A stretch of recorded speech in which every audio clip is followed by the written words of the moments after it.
Bonjour à tous et merci de nous rejoindre sur Futur TV pour cette nouvelle édition de la rédaction. Voici les titres de ce journal. Saad Hariri reçu par François Hollande à l'Elysée. L'ancien Premier ministre est catégorique. Pas de législative avant l'élection d'un président. Il assure que l'accord franco-saoudien de 3 milliards de dollars à l'armée libanaise est dans la bonne direction. L'éventuel échec de la médiation qatari alimente l'inquiétude et la colère des familles des militaires enlevés. Des familles prêtes à tout pour obtenir la libération de leurs proches aux mains des djihadistes depuis plus de 2 mois. En Syrie, la ville de Kobané est sur le point de tomber entre les mains des djihadistes de l'organisation de l'État islamique, malgré la résistance des combattants kurdes syriens. Et à suivre également dans ce journal, virus Ebola, l'Europe craint la contagion après la contamination d'une aide-soignante espagnole à Madrid. Il s'agit du premier cas connu hors de l'Afrique de l'Ouest. Saad Hariri a été reçu à l'Elysée par François Hollande ce mardi. L'ancien Premier ministre libanais et le président français ont abordé la situation au Liban et dans la région, notamment la vacance présidentielle ainsi que l'aide militaire à l'armée libanaise financée par l'Arabie saoudite. Le chef du Coran du futur a tenu un point de presse dans la cour de l'Elysée à l'issue de cette rencontre. Il a réitéré la position de sa formation politique qui accorde la priorité à l'élection d'un nouveau président de la République. Hariri a ainsi assuré que les législatives auront lieu dans un deuxième temps, sinon elles se dérouleront sans la participation de son parti. Il a également indiqué avoir discuté avec François Hollande du don saoudien d'1 milliard de dollars pour l'armée libanaise, ainsi que de l'accord franco-saoudien de 3 milliards de dollars, également destiné à l'armée. Quant à la guerre menée par la coalition internationale contre l'organisation de l'État islamique, il a estimé qu'il faut faire beaucoup plus. On l'écoute. La France va livrer des armes au Liban. Je crois que ça va se passer et on verra dans les jours qui viennent. L'affaire franco-saoudienne, c'est une affaire qui a déjà été faite et je crois que ça avance dans la direction juste. Et le propos de milliards que moi je gère pour l'armée libanaise, dans ces quelques semaines, vous allez voir les résultats de ce milliard. À mon avis, il faut faire beaucoup plus. Je crois que Daesh est en train d'avancer. L'alliance occidentale qu'il y a doit être plus concentrée à détruire tout Daesh. Ce n'est pas des frappes stratégiques qu'on a besoin, c'est des frappes qui font mal à Daesh. Cet extrémisme qu'on voit dans le monde arabe ou dans le monde islamique, ce n'est pas l'islam, ce n'est pas ce qui me représente ou représente 1,4 milliard de musulmans. Ce sont des terroristes qui ne connaissent pas de religion, qui ne connaissent pas ils n'ont pas un Dieu et on doit en finir. Et c'est pour ça que l'Alliance doit frapper fort, doit attaquer d'une manière systématique, pas seulement stratégique. Ce n'est pas seulement le financement de Daesh qu'on doit chercher, ça doit être une attaque qui vraiment fait mal à Daesh et avec coopération ou avec les Irakiens ou avec l'armée, le Free Syrian Army. À Dahr el-Baïdar, dans l'est du Liban, les familles des soldats otages de l'État islamique maintiennent leur blocus sur cet axe stratégique reliant la capitale à la Bekaa. Elles sont prêtes à tout pour obtenir la relaxe de leurs proches. Un reportage de Serge Berberi. Au QG des familles des militaires enlevés par l'État islamique, l'éventuel échec de la médiation qatari alimente les inquiétudes. Mais surtout, la colère des proches des otages. Ici, on est plus que jamais déterminé à muscler la mobilisation. Les familles sont prêtes à tout pour obtenir la relaxe de leurs proches aux mains des djihadistes depuis plus de 2 mois. Face à cette situation qui semble pour l'heure sans issue, rien n'est écarté. Blocage des institutions du gouvernement, paralysie des axes stratégiques de la capitale, même l'aéroport de Beyrouth serait dans le viseur des familles. Des familles qui comptent bien en découdre avec le gouvernement Salam, qui refuse toute négociation avec les djihadistes qui ont déjà exécuté 3 militaires. Parmi les conditions posées par les kidnappeurs, la libération des détenus islamistes à la prison de Roumieh, ce à quoi s'opposent certains membres du gouvernement. Ce message est à tous les responsables qui refusent l'option du troc. Ils seront responsables de toute goutte de sang versée par nos proches et ils paieront le prix de leur mort. La vie de nos enfants n'est pas sans valeur. Ce ne sont pas seulement nos enfants, mais aussi ceux d'une institution qui honore le pays. Les soldats qui sont retenus en otage ne méritent-ils pas que l'on se mobilise et défile dans les rues pour les soutenir, comme on l'a fait entre février et mars 2005 ? Le comportement des ministres et des députés est honteux. Pourtant, ce sont ces militaires qui les protègent et protègent leurs familles. Je demande aux ministres du gouvernement d'agir pour obtenir la libération des soldats. Si vous les trahissez, un jour, ils vous trahiront à leur tour. Le gouvernement peut libérer nos enfants, et on le sait. Les ministres doivent s'entendre sur l'affaire du troc pour que nos enfants soient libérés. Car si nos enfants ne sont pas libérés, nous changerons radicalement de stratégie. Nous lèverons peut-être notre sit-in ici, mais nous irons nous installer au cœur de leur maison. Le ministre de la Santé se veut rassurant. Les obstacles des derniers jours ne mettront pas fin aux négociations avec les islamistes. Wael Abou Faour l'a affirmé ce midi à l'issue d'une rencontre au Grand Sérail avec le Premier ministre Tamam Salam.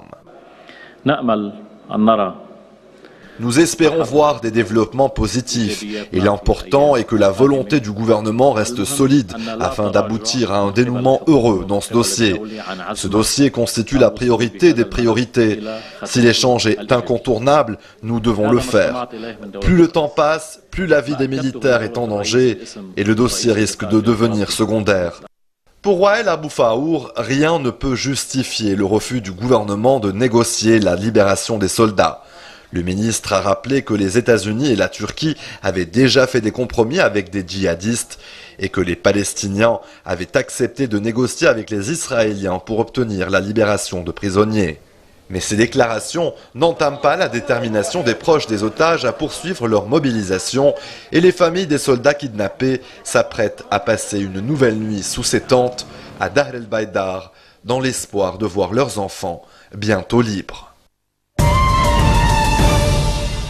Après plusieurs semaines de combat, l'organisation de l'État islamique a réussi à entrer dans Kobané, à 1 kilomètre à peine de la frontière turque. La ville syrienne est sur le point de tomber. D'après l'Observatoire syrien des droits de l'homme, les islamistes contrôlent 2 quartiers de la zone industrielle de cette enclave défendue par les miliciens kurdes. Les combats ont fait plus de 400 morts depuis le début de l'offensive de l'EI, il y a maintenant 3 semaines. Ce matin, des avions de la coalition dirigés par les États-Unis ont frappé des positions tenues par les djihadistes. Le nouveau secrétaire général de l'OTAN, Jens Stoltenberg, promet de protéger Ankara, précisant que des missiles patriotes ont déjà été déployés dans le pays. La Turquie est membre de l'Alliance transatlantique. Ankara a d'ailleurs mobilisé plusieurs de ses tanks à la frontière depuis plus d'une semaine. Le président turc Recep Tayyip Erdogan juge nécessaire une opération militaire terrestre pour arrêter l'avancée des djihadistes. On reste en Syrie où un père franciscain et plusieurs chrétiens ont été capturés par le Front al-Nosra, la branche syrienne d'Al-Qaïda engagée dans la guerre contre le régime de Damas. L'ordre franciscain est sans nouvelles de Hanna Jallouf et de ses paroissiens depuis leur capture dans la nuit de dimanche à lundi à Konya, près de la frontière turque. Et puis à Chicago, un jeune poursuivi pour soutien à l'organisation de l'État islamique. Mohamed Hamza Khan, 19 ans, a été arrêté samedi dernier à l'aéroport de Chicago. Il devait embarquer pour Istanbul avant de se rendre en Syrie. Dans une lettre destinée à ses parents, il exprime son dégoût de la société occidentale et son intention de rejoindre l'EI.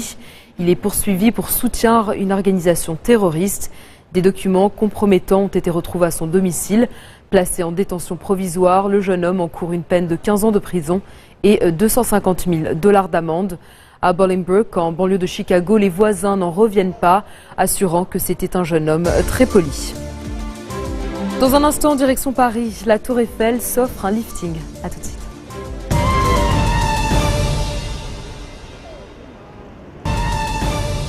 Retour sur le plateau d'info du 1640 et direction la Somalie où les troupes gouvernementales appuyées par l'Union africaine ont repris Baraoué. Contrôlé par les Chebabs depuis 2008, ce port servait au commerce du charbon vers les pays du Golfe Persique. une importante source de financement des islamistes qui appliquaient ici la charia. Baraoui était devenu un abattoir humain et un centre de recrutement pour Al-Qaïda. Les combattants étrangers venaient d'Asie et de pays africains. Cette défaite est un nouveau coup dur pour la guérilla qui veut instaurer un État islamique dans ce pays de la Corne de l'Afrique. Il y a un mois, le chef des Chebab est mort dans une attaque américaine de drone.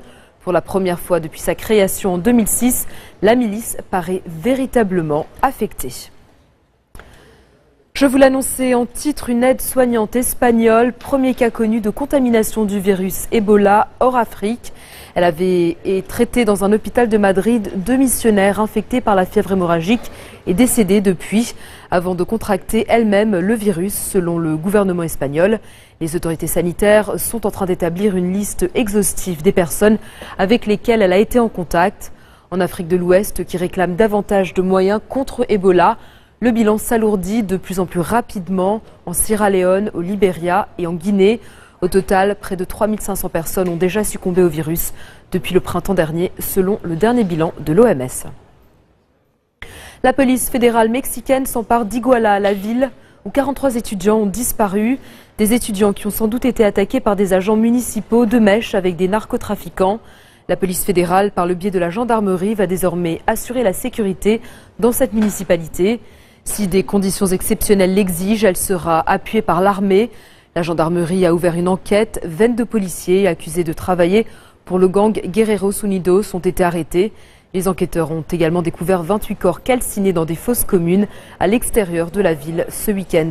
Tout a commencé le 26 septembre dernier lorsque des étudiants contestataires sont venus manifester. En repartant, ils s'emparent de 3 bus pour rentrer chez eux. C'est là que policiers municipaux et hommes armés leur auraient tiré dessus. Le budget français dans le collimateur de la Commission européenne, le projet pour 2015, ne respecte pas les engagements pris par Paris pour réduire ses déficits. L'exécutif communautaire pourrait donc pour la première fois sanctionner l'Hexagone. La crédibilité de la Commission et sa capacité à faire appliquer les règles budgétaires est en jeu.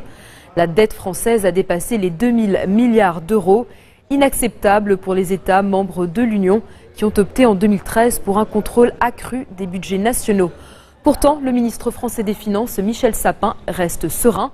Il n'imagine pas que Bruxelles puisse sanctionner Paris et compte sur une ultime mise en garde. On l'écoute. Donc dire que la Commission pourrait censurer un budget. Elle peut le faire. Non, elle ne peut pas. Elle peut dire que le budget français n'est pas acceptable en l'état. Je vous dis qu'elle ne peut pas censurer, elle ne peut pas rejeter ni le budget français, ni aucun budget. Fragilisation du gouvernement. Que dans nos démocraties, le seul endroit où on adopte, où on rejette, où on censure, ce sont les parlements de chacun des pays concernés. Vous imaginez qu'on rajoute encore des économies à ces 21 milliards d'économies qui sont déjà difficiles?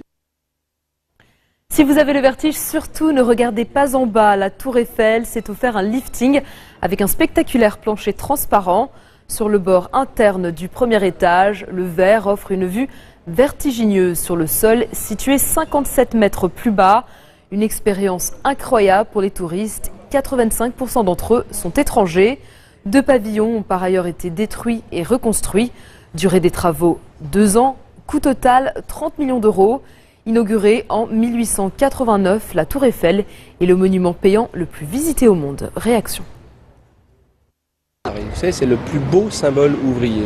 350 compagnons levageurs, compagnons des devoirs, ont travaillé sur cet ouvrage à l'époque de Gustave Eiffel. Donc à chaque fois que je le vois revivre, renaître, se repeindre, quand on fait un plancher transparent, qu'on fait vivre cette dame de fer, c'est le plus beau symbole de pas de conflit entre la tradition et l'innovation.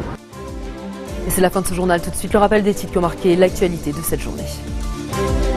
Saad Hariri, reçu par François Hollande à l'Elysée. L'ancien Premier ministre est catégorique. Pas de législative avant l'élection d'un président.